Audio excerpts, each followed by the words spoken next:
말씀은 출애굽기 2장 1절부터 15절까지 보겠습니다.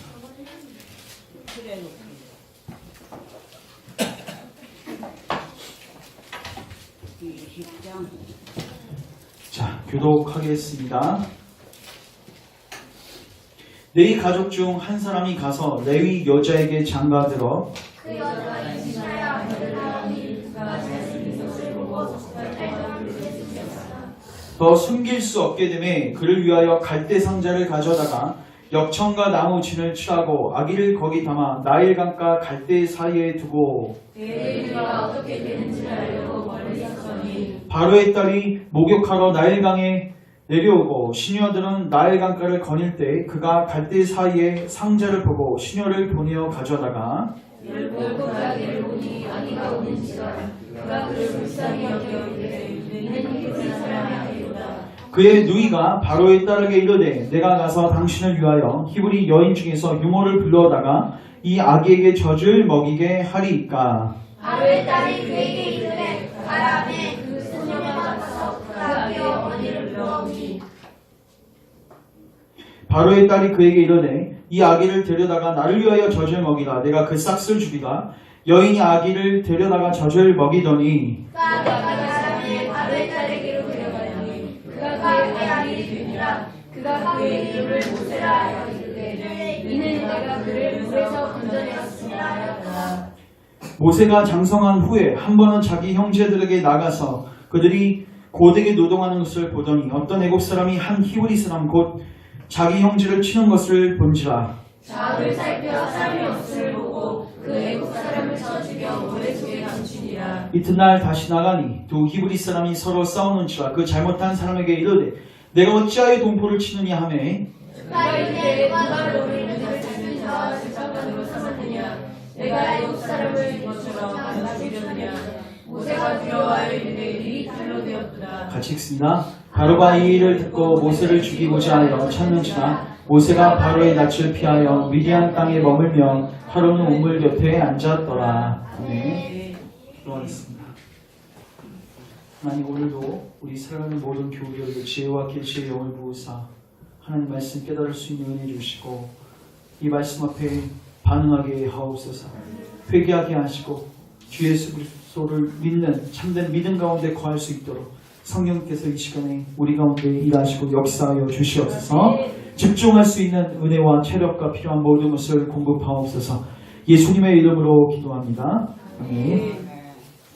여기 맨 뒤에도 켜주셔도 될 것 같아요.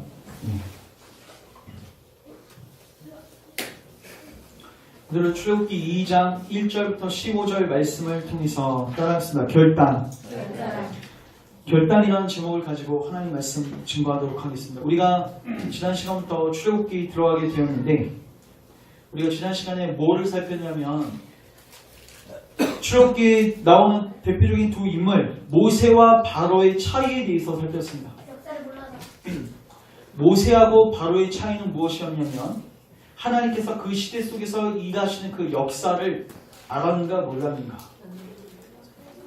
자기가 어떤 위치에 있어야 하는지를 모세는 고민했던 사람이고요. 바로는 고민하지 않았습니다. 그리고요, 바로는 더 나아가서 하나님의 역사를 봤을 뿐만 아니라 그 역사에 자기가 대가지고를 해서 거기에 동참했습니다. 하나님께서 그 역사를 보여주셨다는 것은 무엇이냐면요, 우리를 뭐 하는 거냐면 콜링하시는 거예요. 부르시는 거예요. 우리를 아마무게야, 내가 너를 쓰고 싶다. 아마무게야, 내가 너를 성도로 부른다. 여러분, 우리 그리스도인들은요 스스로 교회에 나온 게 아닙니다. 하나님 우리를 부르신 겁니다. 옆에 있는 아주머니가 혹은 우리 가족들이 여러분들을 전도한 게 아니라 본질적으로 하나님이 여러분들을 부르신 거예요. 부르기 위해서 그 사람들을 보내신 겁니다. 그래서 하나님께서 우리를 부르실 때에는 반드시 대가적으로 요구하신다는 말이에요. 그리고 모세는 거기에 대해서 대가적으로 했기 때문에 하나님의 역사에 동참할 수 있었고 장기 말판에서 아군의 말판으로 영광스럽게 쓰임받았죠. 그런데 바로는요 계속해서 하나님을 대적하고 하나님 부르심에 요청하지 않다가, 회개하지 않다가 10가지 재앙을 줘도 회개하지 않았어요. 그러다가 결국은 쓰임받았습니다. 어떻게요? 하나님의 진노의 그릇으로 쓰임받았습니다. 로마서 9장 표현대로. 모세하고 이스라엘 백성들은 하나님의 긍휼의 그릇으로 쓰임받았다면 바로는 진노의 그릇으로 쓰임받았습니다. 자, 그래서 우리가 지난 시간에 중요한 건 뭐냐? 하나님의 역사를 보는 게 중요하고, 그렇죠? 여러분, 하나님은 역사 속에서 계획을 갖고 일하시죠? 그걸 성경을 통해서 계시하셨고, 그 다음에 교회사를 통해서 계시하셨습니다. 우리는 그래서 이 성경을 부지런히 읽어가면서 하나님의 역사 속에서 무슨 일을 행하시는가, 그거를 여러분이 살피셔야 되고, 거기서 하나님이 우리에게 무엇을 요구하시는지 그 부르심의 소리를 들으셔야 돼요. 그리고 대가지불을 하셔서 응답하셔야 합니다. 오늘은 제가 그 부분 중에서 특별히 대가지불과 관련해서 좀 더 심도 있게 오늘 살피고자 합니다. 왜냐하면 저번 시간에 제가 대가지불을 얘기했더니 이렇게 생각하시는 분들이 있는 것 같아요. 아, 그거 목사님이나 하시면 되지. 누가 대가지불하고 그냥 신앙생활 하겠어. 그냥 교회에서 중직자들이나 그냥 몇몇 소수들만 하면 되지. 그냥 나는 그거 안 할래요. 이렇게 하시는 분들이 있을까봐 제가 오늘 이 대가지불에 대해서 정확하게 말씀드리겠습니다. 자, 제가 먼저 이 얘기를 먼저 하고 시작하겠습니다. 여러분, 그리스도인이십니까? 네. 여러분, 예수님 믿으십니까? 네. 잘 들으십시오. 그리스도인이 되었다는 것은요, 반드시 이 대가지불을 했다는 것입니다. 잘 들으십시오. 이 대가지불과 어떤 선택의 요소 없이, 결단의 요소 없이 교회 들어오신 것은 무늬만 그리스도인이고 진정한 그리스도인이 아닙니다. 잘 들으십시오. 성경에 단 한 명의 예외 없이 모든 그리스도인들은 반드시 선택의 갈림길을 서게 되고 거기에서 대가지불하고 결단하는 걸 요구하세요, 하나님. 여러분, 제가 묻겠습니다. 복음이 요구하는 게 뭡니까? 복음이 교회 나오랍니까? 너 그냥 예수님 믿어, 그 용서해 줄게. 맞죠? 근데 중요한 거는 예수님을 믿는 게 뭐냐는 거예요. 예수님 말씀하셨습니다. 회개하고 복음을 믿으라. 여러분, 잘 들으십시오. 예수님을 믿는다는 것은요, 그냥 나는 내 마음대로 이제 살게요. 난 죄를 지으면서 살게요. 그냥 예수님 나 용서해 주세요. 이거는 예수님 믿는 게 아닙니다. 잘 들으세요. 이런 신앙을 갖고 계신 분은 미안하고 죄송하지만 구원받지 못합니다. 거듭난 게 아닙니다. 진정한 그리스도인이 아니라고요. 여러분, 예수님 믿고 구원받는 거 맞거든요. 그러면 여러분 이거부터 분명하게 하셔야 돼요. 그건 예수님 믿는 게 무엇인가? 예수님 믿는 게 뭐예요? 예수님께서 죽으신 그 십자가에 내가 뭐 하는 거예요? 나가는 거죠. 그리고 예수님과 연합해서 내 옛자의 죽음을 예수님께 넘겨버리는 거예요. 그러면 그 자리는 어떤 자리냐면 내가 죄인인 것을 깨닫고 내가 더 이상 죄를 안 짓기로 결단하는 자리예요. 물론 그 이후에 완벽한 삶이 보장되는 건 아닙니다. 그러나 적으로 마음 중심으로부터 나는 이 죄에서 떠나고 싶습니다. 그러나 주님, 내 힘으로는 안 됩니다. 그래서 주님이 필요합니다. 그리고 십자가로 나아가는 거예요. 근데 그러한 마음의 자세 없이 나는 내 마음대로 살겠습니다. 근데 지옥은 가고 싶지 않아요. 그렇게 주님 용서해 주세요. 여러분, 이거는 예수님을 믿는 게 아닙니다. 여러분, 왜 많은 사람들이 마태복음 7장에 주여 주여 하는데 그날에 많은 사람들이 예수님께 불법을 행한 자들아 판결을 들으면서 쫓겨나지 않으십니까? 그들이 바로 이런 잘못된 신학 구도 속에서 거짓된 신앙 고백을 했기 때문입니다. 입술로는 예수님을 믿었다고 고백하지만 그들은 마음 중심으로부터 예수님의 죽음에 연합된 적이 한 번도 없는 거예요. 모든 그리스도인들은, 잘 들으십시오, 한 명도 예외가 없습니다. 모든 그리스도인들은 반드시 갈림길에 서게 되고 반드시 결단을 해야 됩니다. 여러분이 잘 생각해 보세요. 지금 여러분이 몇 년 신앙생활 하셨습니까? 10년 하셨습니까? 20년 하셨습니까? 10년. 아니면 30년 하셨습니까? 제가 묻는 것은 이 기간 속에서 여러분들이 고민하신 적이 있냐는 거예요. 갈림길에서 하나님을 택할지 죄를 택할지 거기서 고민하신 적이 단 한 번이라도 있냐는 거죠. 좋아요. 고민한 다음에 우리가 죄를 택할 수도 있거든요. 그것도 잘못된 거예요. 하나님을 택해야 되는데 문제는 뭐냐면 고민한 적도 없어요. 고민한 조차 없다고요.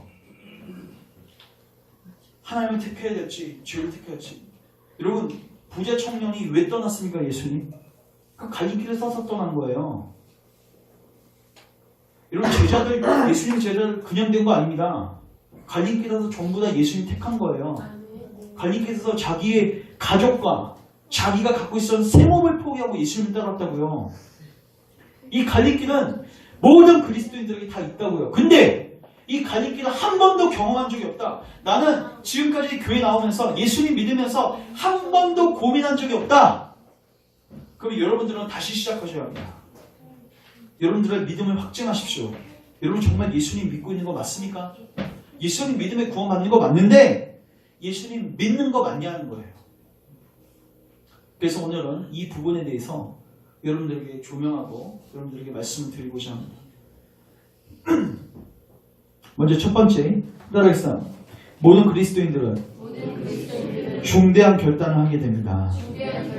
자, 출애굽기는 스토리가 되게 길고요. 이거를 스데반 집사가 사도행전 7장에서 그 설교를 할 때 이걸 요약하거든요. 자, 사도행전 한번 7장 한번 가보시면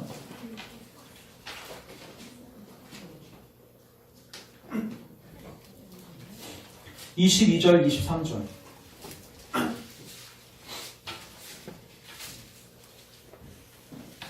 22, 23. 22, 23절 우리 같이 한번 읽겠습니다. 시작.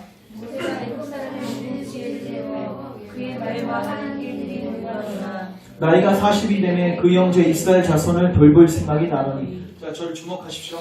여러분, 모세는요 태어나자마자 죽일 운명에 처하게 됩니다. 그런 하나님의 도우심 속에서 보호받게 되죠. 바로의 딸의 그러니까 바로 왕의 그 딸, 즉 그 나라의 공주한테 발견을 당해서 바로 딸의 아들로서 입양되게 됩니다. 그리고 하나님의 놀라운 섭리 속에서 젖을 누구의 젖을? 생모의 젖을 먹으면서 교육도 생모의 교육을 받으면서 살게 돼요. 근데 생모의 젖을 먹고 교육을 다 받은 다음에 이제 어디로 다시 들어가요? 애굽 땅에 들어가죠. 거기서 이제 바로의 공주로서 이집트의 왕주로서 살게 되는데 40년 동안 그는 거기에서 애굽의 애굽의 군사훈련과 애굽의 그 언어훈련들을 받으면서 아주 건강하게 장성하게 자라게 됩니다. 자, 이제 40세가 되었습니다. 40세 그는 장래가 미리 다 보장이 되어 있어요. 그러니까 그는 그렇게 살면은 아주 편안하고 안락한 삶을 살 수 있어요. 모든 부귀 영화를 다 누리면서 살 수 있습니다. 근데 갑자기 40세가 됐는데 여기 보십시오. 23절. 나이가 40이 되면 그 형제 이스라엘 자손을 돌볼 생각이 나더니. 갑자기 뭐가 나요? 생각이 나요. 무슨 생각이 나요? 너 그렇게 살면 안 돼. 이 생각이 갑자기 나요. 마음의 파문이 일어나는 거죠. 이집트의 왕자로서 부귀영화를 누리면서 편하게 살 것인가? 아니면 이제 하나님의 부르심에 순종해서 고난의 길로 들어갈 것인가? 주님이 뭐 하시는 거예요? 갈림길을 그에게 제시하는 겁니다. 언제요? 40세.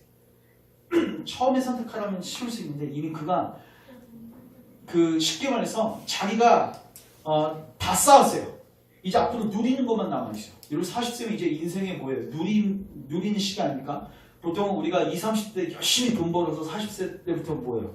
누리려고 살잖아요, 여러분. 안 그러세요? 모든 사람들이 사는 방식이 그리고 20, 30대 왜 이렇게 새빠지게 고생합니까? 50세, 60세 때도 그렇게 고생하려고 돈 법니까? 네. 아니죠. 너가 커보면 알아요. 나중에는 편하게 살려고 그렇게 하는 거예요. 맞죠? 근데 딱 이제 누리기 딱 시작하기 좋은 시기 40대 하나님께서 갑자기 그에게 오셔서 마음의 파문을 딱 주시면서 너 그렇게 살면 안 되는데 너 그렇게 살면 안 되는데 뭐예요? 우리를 갈림길로 몰아가시는 거예요. 갈림길로 몰아가신다고요. 근데 중요한 거는요. 하나님께서 우리를 갈림길로 몰아가실 때는요. 중간지대가 없어요. 예를 들어서 하나님께서 우리에게는 어떻게 갈림길을 주시냐면요. 갑자기 이런 부분에 대해서 고민하지 않고 살았는데 갑자기 우리에게 질병을 주신다든가 아니면 사랑하는 사람들을 잃게 되는 경험을 하게 된다든가 아니면 임종석에서도 사람마다 다 다릅니다. 하나님께서 이 놀라운 가정 속에서 우리에게 찾아오셔서 이렇게 합니다. 야, 너 그렇게 살면 안 되는데 너 그렇게 살면 안 되는데 그 자리에 있으면 너가 안 되는데 그럼 누굴 따라가라는 거 있잖아요? 하나님을 따라가라는 거죠? 네. 근데 중요한 거는요, 이게요, 중립이 없어요. 우리가 저번 시간에도 말했죠. 하나님의 역사 속에서는 아군 아닌 적군입니다. 하나님께 쓰임받지 않은 순간 바로 누구에게 쓰임받는 거예요? 마귀에게. 마태복음 12장 가시면 예수님이 이렇게 말씀하셨습니다. 나를 위하지 않는 자는 나를 반대하는 자다. 나를 위하지 않는 자는 나를 반대하는 자다. 아, 나는 예수님 욕하지 않을게요. 그냥 난 조용히 있을게요. 그게 뭐예요? 예수님 위하지 않는 거죠? 그게 예수님 반대하는 자라고요. 중립은 없습니다. 예수님이 말씀하셨죠? 하나님과 재물을 겸하여 섬길 수 있다 없다? 하나님께서 어느 날 우리에게 찾아오셔서 너 그렇게 재물 쌓으면 안 되는데, 너 그렇게 육체의 정욕과 이생의 정욕과 안목의 정욕과 이생의 자랑을 쫓아 살아가면 안 되는데, 너 네 영광을 위해서 살아가면 안 되는데, 주님께서 오시죠? 그러면 우리한테는 선택사항이 두 가지밖에 없다고요. 이거 아니면 이제 하나님의 영광을 위해 살 것인가. 근데 우리는 어떻게 해요? 이거는 고스란히 갖고 있으면서 하나님의 영광을 위해서 살겠다고 하죠. 하나님과 재물을 겸하여서 누리려고 하는 거죠. 여러분, 모세가요, 이집트의 왕자고 이스라엘 백성으로서 고난받는 거 동시에 할 수 있습니까? 없습니까? 없습니다. 구조적으로 불가능합니다. 이집트의 왕자로서 그냥 편안하게 살든가, 아니면 하나님의 군사로서, 하나님의 자녀로서 그에 합당한 삶을 살든가, 둘 중 하나입니다. 그러니까 하나님은 모든 그리스도인들을 반드시 이 자리로 부르십니다. 여러분, 아브라함이요, 갈대아 우르 땅에서요 편안하게 살았습니다. 그 당시 아버지가요 그 공장 사장이었어요. 우상 공장 사장이었어요. 그 공장에서 뭘 만드냐면 우상을 만들었습니다. 여러분, 근데 그 고대 근동이요 우상이 판을 쳤던 곳이에요. 그러니까 여러분, 얼마나 소비가 컸겠습니까? 많은 사람들이 와서 그 신상들을 살려고 했던 거죠. 그러니까 어마어마한 돈을 벌었을 것입니다. 그런데요, 하나님께서 아브라함에게 오셔서 이렇게 말씀하세요. 너는 이제 그 자리에서 떠나라. 너의 본토 친척 아비 집을 떠나라. 그리고 내가 내게 지시할 땅으로 가라. 그때 우리는 하나님 여기도 있으면서 저기도 있으면서 둘 다 있고 싶은데요, 그렇게 할 수가 없다고요. 하나님 우리를 반드시 갈림길로 우리를 몰아넣으십니다. 그래서 여호수아든 엘리야든 간에요, 그 백성들에게 어떻게 설교합니까? 너희는 오늘 너희들이 섬길 자를 택하라. 너희들이 섬길 자를 뭐하라? 택하라. 하나님을 택하든지 아니 우상을 택하든지, 하나님을 택하든지 너를 택하든지, 하나님의 영광을 위해서 살든지 너의 영광을 위해서 살든지 오늘 뭐해라? 택하라. 여러분, 이 질문, 이 갈림길 여러분 고민하신 적 있으십니까? 교회 온 거 말고 여러분 여 고민 앞에 서보신 적 있냐는 거예요. 잘 들으십시오. 이 고민을 한 번도 한 적이 없다. 여러분, 그리스도인 아닙니다. 왜요? 죄가 다뤄지지 않았거든요. 여러분, 이게 죄거든요. 본질적으로 하나님 우리에게 오셔서 우리를 부르시는 방법이 뭐냐면 예수님 믿고 구원받아가 아니에요. 처음엔 너 지금 있는 그 길, 그 악한 길 뭐해? 떠나! 근데 떠나려고 하다 보니까 여러분 혼자의 힘으로 돼 안 돼요. 근데 떠나긴 떠나야 돼. 여기 있으면 맘이에요. 그럼 내 힘으로 안 돼. 그러니까 누구에게 가는 거예요? 예수님께 가는 거예요. 그게 예수님 믿는 거예요. 예수님 믿는다는 게 죄를 그냥 다 내가 부둥켜 안고 예수님 믿을게요, 이게 안 된다고요. 예수님 믿는 것 자체가 죄를 멀리하는 삶에서 시작되는 거라고요. 죄를 미워하고 죄를 떠나야 하니까 내 힘으로 안 되니까 누구에게 가는 거예요? 예수님께 가는 거죠. 근데 죄를 부둥켜 안고 죄를 사랑한다고 하면서 예수님 믿을게요, 이게 말이 되냐는 거죠. 많은 사람들이 이렇게 멸망으로 달려갑니다. 그래서 제가 오늘 여러분들에게 드리고 싶은 말씀은 반드시 모든 그리스도인들은 하나님의 자녀로 부르심을 받건 사역으로 부르심을 받건 간에 반드시 갈림길에 서게 되어 있습니다. 그럼 제가 묻고 싶은 거는 여러분들은 갈림길에 서신 적이 있냐는 거죠. 만약에 없었다면 여러분들은 잘못된 목회자를 만났습니다. 만약에 혹시 목회자가 그렇게 제시하셨음에도 불구하고 아니면 여러분들이 피할 수도 있죠. 아, 그거 듣기 싫습니다. 여러분의 기억에서 애써 외면하려고 했을 거예요. 그냥 저는 그 교회만 나올래요. 그 종교생활만 할래요. 여러분 죄송하지만 그 사람은 예수님을 믿는 게 아닙니다. 미안하고 죄송하지만 그 사람은 교회 나올 필요가 없습니다. 왜요? 교회 나와도 지옥 갑니다.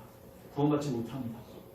제가 오늘 여러분에게 말씀드리고 싶은 거는 예수님 믿을 거면 제대로 믿으시라는 거예요. 제대로 믿으십시오. 여러분, 성경은요, 예수님 믿으라고 말할 뿐만 아니라 제대로 믿으라고 얘기해요.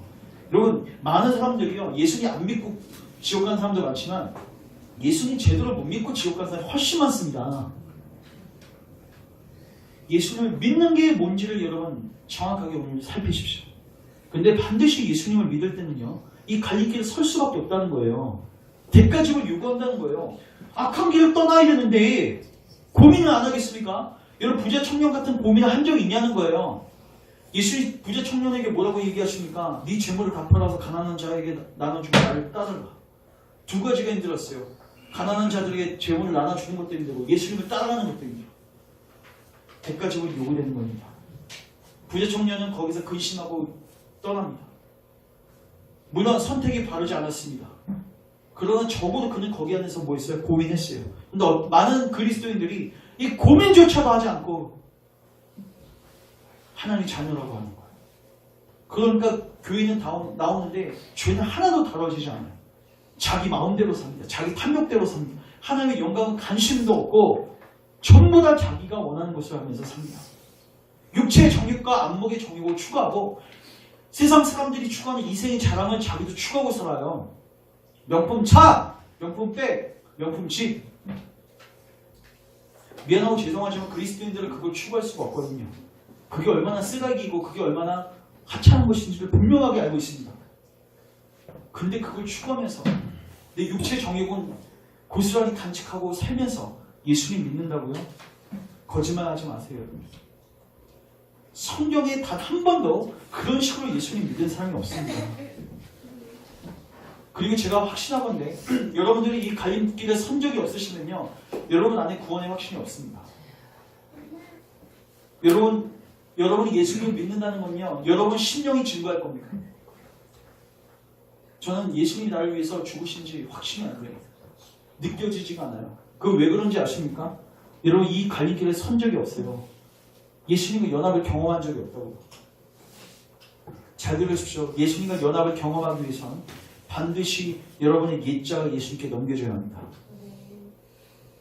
내 죄를 이제만은 내가 버릴 수 없겠는데 이걸 안고서 예수님을 믿는 것은 구조적으로 불가능하다는 거예요. 그거는 예수님을 믿는 게 아닙니다. 그래서 모든 그리스도인들은 반드시 이 중대한 결단을 하게 된다. 그래서 제가 묻겠습니다. 모세는 어떤 결단을 했을까요? 중대한 결단. 24. 중대한 결단이다. 어떤 결단인가? 자, 24절 같이 한번 읽겠습니다. 사도행전 7장 24절 같이 읽겠습니다. 시작. 한 사람이 원통한 미련함을 보고 고호하여 앞에 받는 자를 위하여 원수를 갚아 일곱 사람을 쳐 죽이라.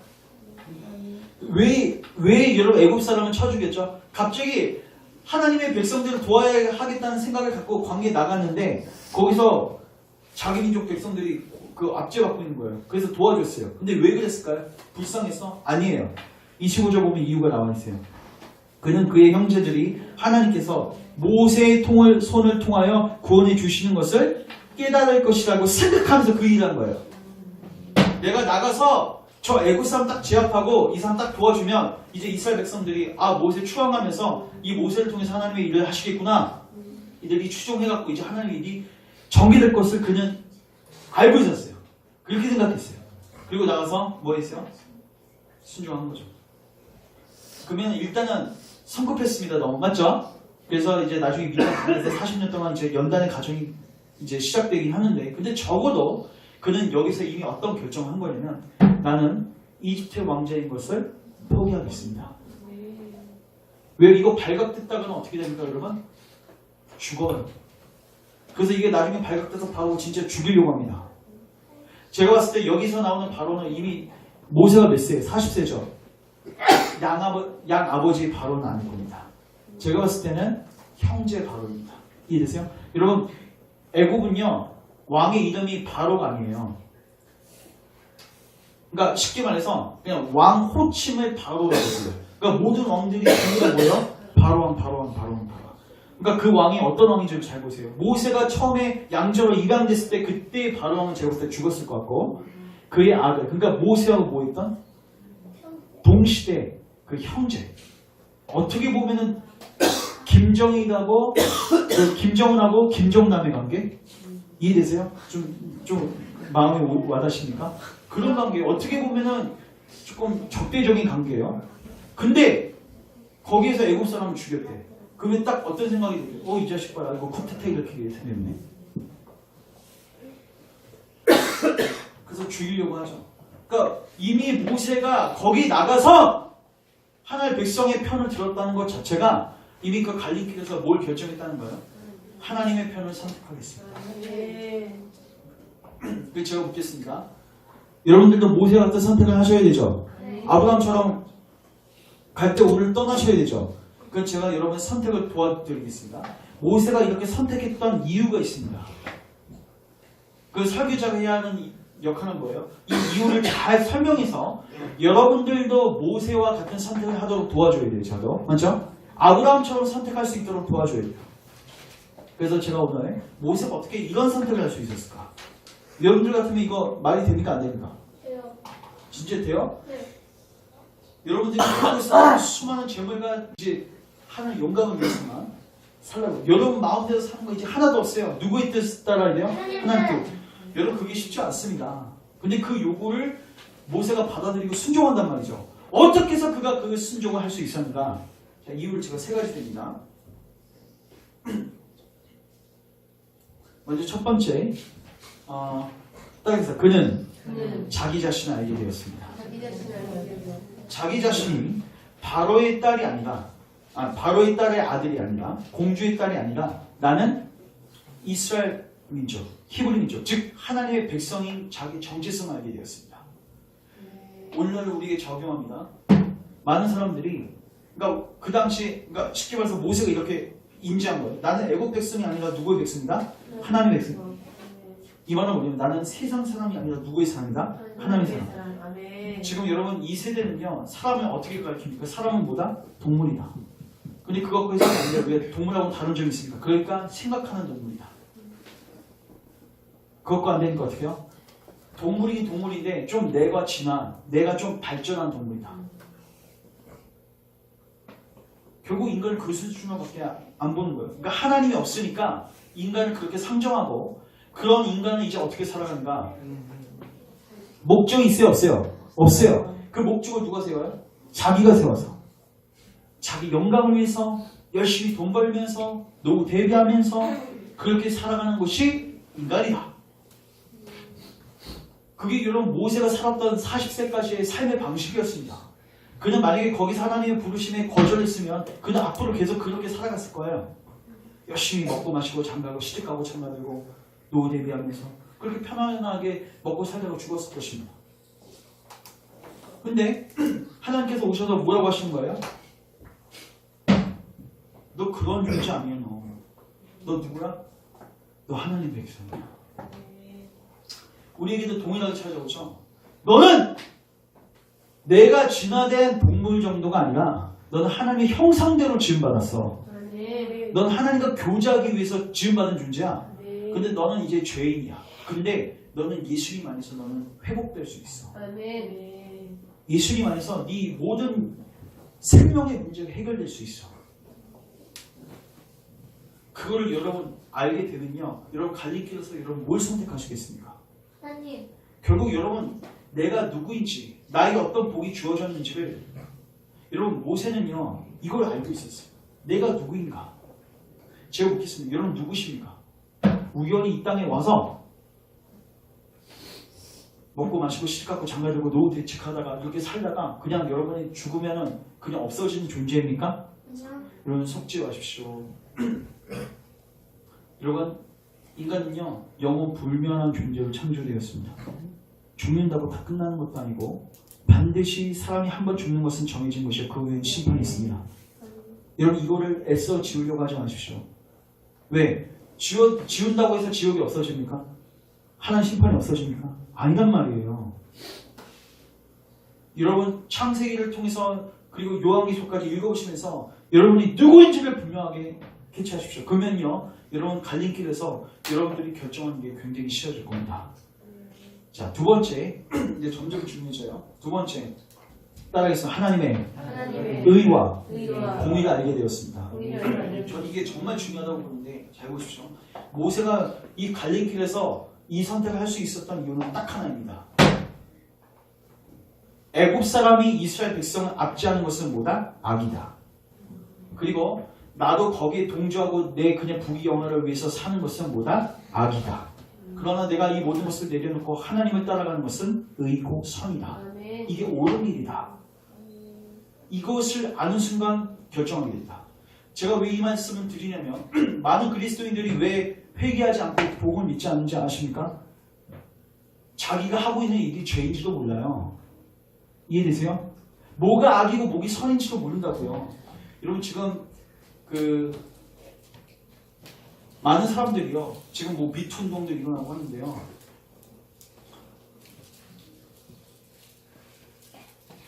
바람피는 가정이 50% 이상 통계적으로 더 들어가면 더 많을 수도 있습니다. 근데 그 사람들이요. 이 하나님의 가늠하지 말라는 말씀 앞에서 어떻게 빠져나갈까요? 그거 누가 지켜요? 이 시대에 내 주변의 동료들을 다 보세요. 다 그렇게 사는 거예요. 다 세컨이 있는 거예요. 자연스러운 우리 육체의 정욕을 따라 사는 게 합당하지 않습니까? 이생의 자랑 추구하는 거, 노후 대책하는 거. 여러분, 제가 교회에서도 눈에 강조하지만 여러분들은 노후를 대책하지 마십시오. 노후를 대책하지 마십시오. 왜냐하면 하나님 신뢰하지 않습니다. 여러분 영의 정말 건강 여러분 도움이 안 됩니다. 근데 이렇게 말하면 이렇게 얘기해요. 아유 누가 그렇게 삽니까? 그리고 내 자식이 혹은 주변에 있는 사람들이 날 보장해 주는 것도 아닌데 이 말은 뭐예요? 하나님도 날 보장 못 하겠다는 거잖아요. 여러분 그거 죄거든요.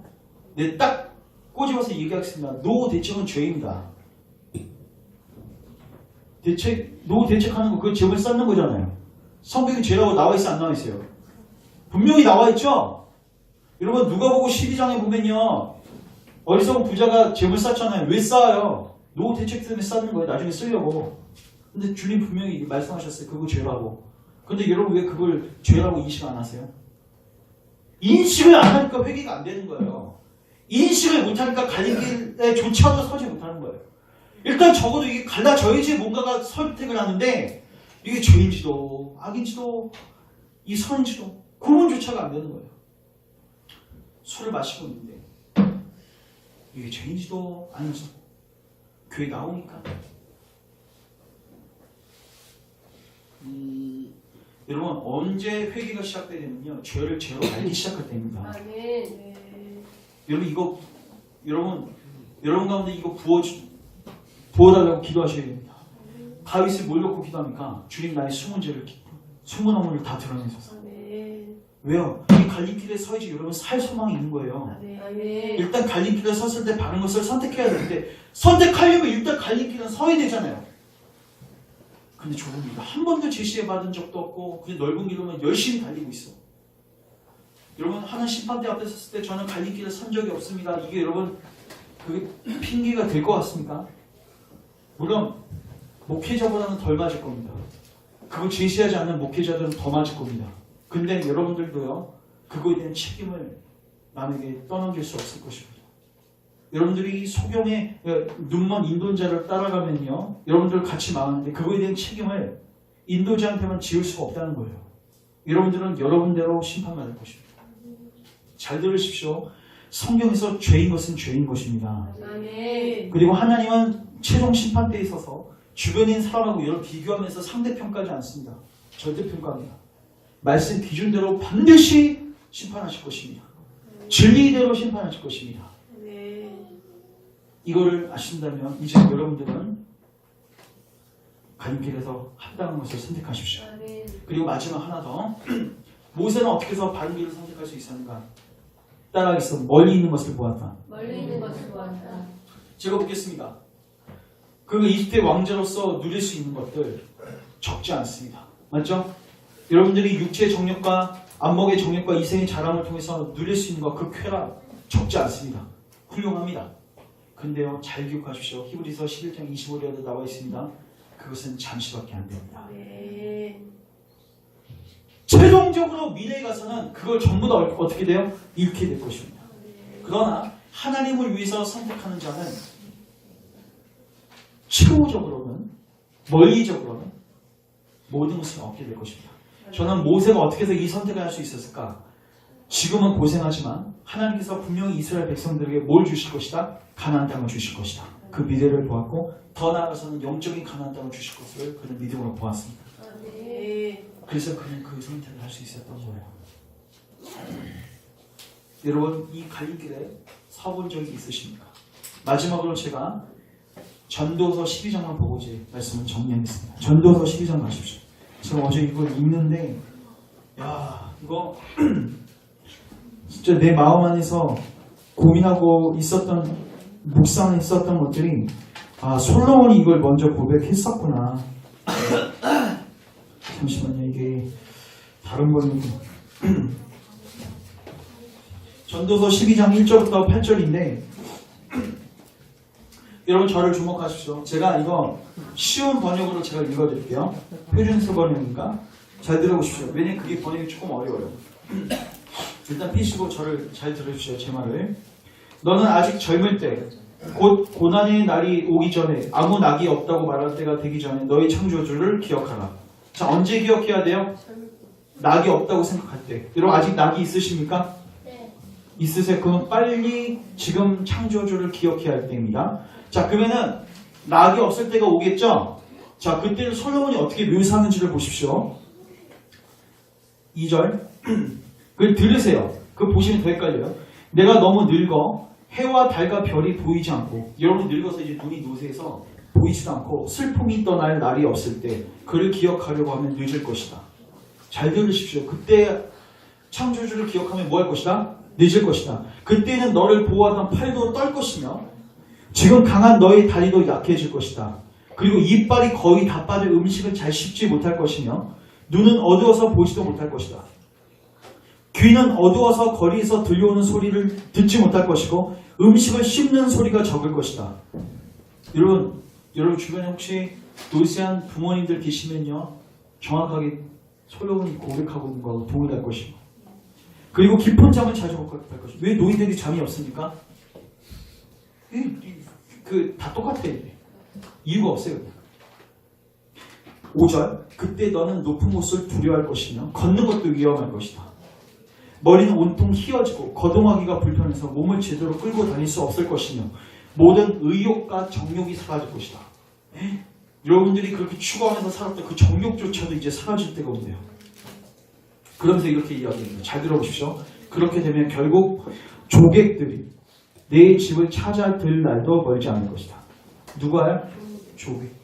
여러분들은 장례식장에 여러분들을 찾아올 사람들이, 그 사람들이 찾아올 날이 얼마 멀지 않을 것이라는 거예요.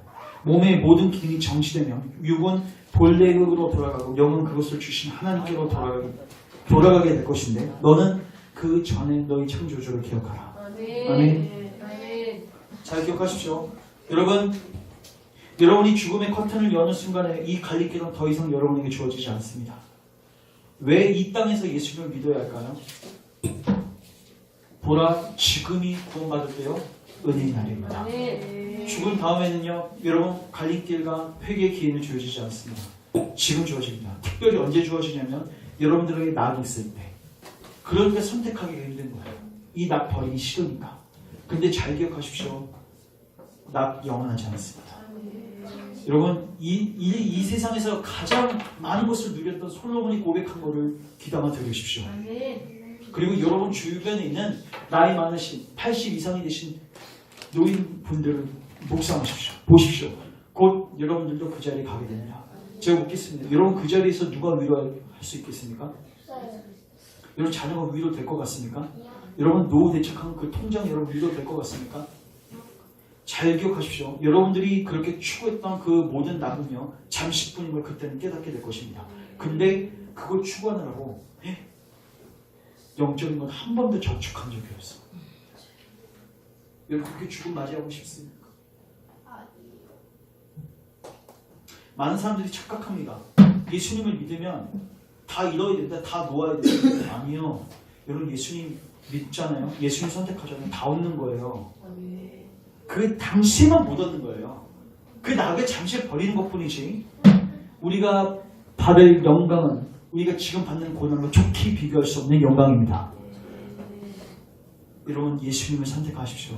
그 갈림길에서 하나님을 선택하십시오. 그러면 이 땅에서도 평안 가운데서 안식 가운데서 살 수 있을 것이고, 그리고 여러분 죽음의 순간에도 여러분은 담대하게 죽을 수 있을 것입니다. 죽음은 여러분에게 하나님께서 새 옷을 입혀주시는, 새 몸을 입혀주시는 옷을 벗기는 과정에 불과하게 될 거예요. 그러나 여러분들이 이 갈림길에서 선택하지 않고 이 땅을 그렇게 살다가 죽잖아요. 그때는 여러분 형 걸려서 죽게 될 것이고, 한 번 죽는 것은 정해진 것이 걸리는 심판이 있게 될 것이고, 여러분은 그 지옥에서 영원토록 살게 될 것입니다. 여러분 이걸 농담으로 받아들이지 마십시오. 성경의 진중한 선언입니다. 사랑은 계속해서 여러분들로 하여금 이 고민을 하지 않게 만들 것이고, 이 갈림길에서 회피하게 만들 것이고, 타협하게 만들 것입니다. 그러나 여러분 타협하지 마십시오. 하나님의 음성을 정확하게 듣고 반응하는 여러분이 되었으면 좋겠습니다. 기도하겠습니다. 하나님, 우리 사랑하는 모든 교우들에게 지혜와 계시의 영을 부어주셔서 우리의 모든 눈을 여셔서 하나님이 진지한 부르심에 응답할 수 있는 은혜를 주소서.